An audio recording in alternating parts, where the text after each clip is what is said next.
It was quiet in Mission Control, the way it almost always was during a mission. At the front of the room, a giant screen showed a green-colored map of the moon with a tiny moving command module and LEM. It showed that Columbia and Eagle were flying over the far side, out of radio contact. Already the controllers had passed up the data to Eagle for the descent orbit insertion burn and the powered descent. Soon the spacecraft would reappear, and if all had gone according to plan, Eagle would be on its way down to 50,000 feet. Gene Kranz and his team of flight controllers, they were called the White Team, sat at their consoles wearing lightweight headsets, anticipating the acquisition of signal. For the moment, their television screens, normally full of up-to-the-minute data, were static.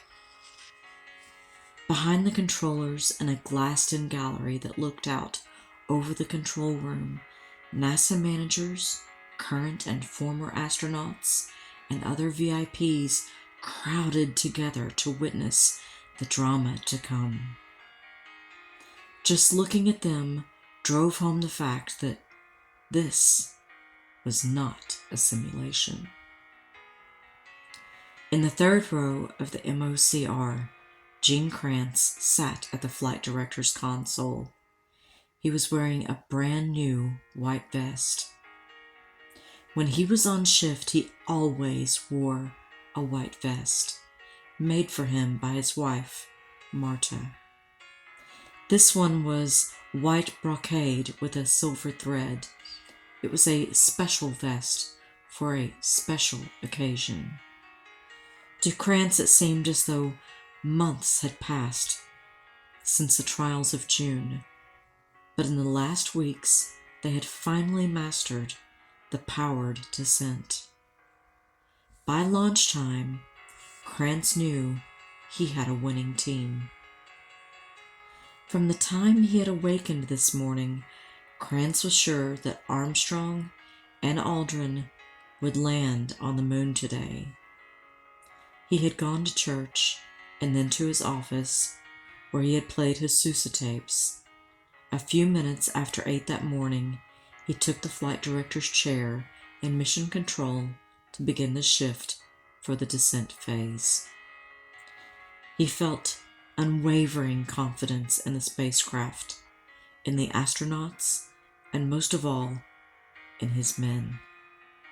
In his mind, it was crucial that he exude that same confidence. Kranz looked down from his console to the first row of the MOCR, the place the flight controllers called the trench. There was Bob Carlton, who watched the LEM descent engine like a hawk. His call sign on the loop was Control. Jerry Bostick was FIDO for Flight Dynamics Officer. He would monitor the tracking data as the LEM descended. And Steve Bales, the expert on the LEM's guidance system, who would be called Guidance. At 26, Bales was no younger than many of his fellow controllers, but he seemed especially boyish. It was his enthusiasm, his slightly unkempt looks. It was Bale's job to keep tabs on the LEM's computer, landing radar, and its trajectory down to the moon. Off to Kranz's right in the MOCR's second row, a half-dozen other men rounded out the team, keeping track of the other systems aboard the LEM. Each controller plugged into his own back room. Specialists funneled data and advice to Kranz in the third row. And directly in front of him there was astronaut Charlie Duke, the young South Carolinian whose drawl had answered the excited reports from a barnstorming Tom Stafford and Gene Cernan. Charlie Duke knew more about the lunar module than any astronaut who wasn't already on an Apollo crew.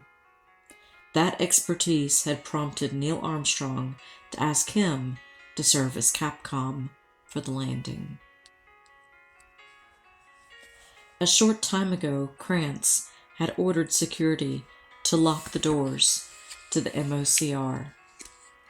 Then he'd switch to a separate communications loop, one that the VIPs and the pool reporter couldn't hear, and he talked to his men. Okay, gang, we've had a good training period, and today we're really going to do it. We're going to land on the moon. This is the final exam.